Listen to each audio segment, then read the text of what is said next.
Here's how to install the ERA300 wall mount. First, let's check what's in the box. 2 wall screws, 2 screw caps, 2 raw plugs, 1 anti-vibration pad, 2 speakers attachment screws, 1 Allen key, and 1 wall mount. Here are the tools needed for this job.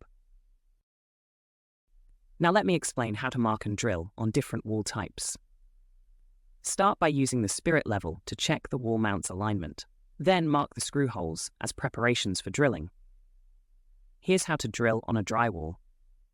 Use 8mm drywall drill bit with 35mm drill depth marked by a tape.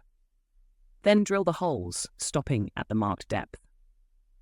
After drilling, insert the raw plugs to support the wall screws.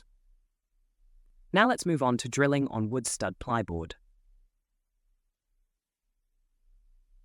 Use 4mm wood drill bit with 45mm drill depth marked by a tape.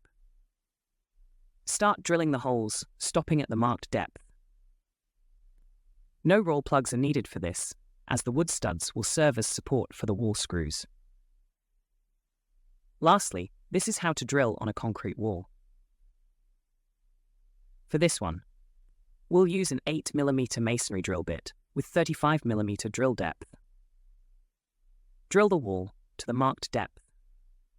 And like with the drywall, we'll need to insert the raw plugs to support the wall screws. Now let's proceed with attaching the speaker to the wall mount in an upright position. First, place the power cable in position. Then, secure the wall mount with the provided wall screws. Next, cover the screws with the provided screw caps. Then, place the anti-vibration pad on the wall mount. Next, attach the speaker to the power cable. Then put it on top of the speaker mount. Lastly, lock the speaker in place using the provided speaker screw. You can also install the wall mount upside down. Here's how. Start by securing the wall mount upside down with the provided wall screws. Then, cover the screws with the provided screw caps. Next, attach the speaker to the power cable. Then, place it upside down on the wall mount. After that, lock the speaker in place using the provided screw. And you're done.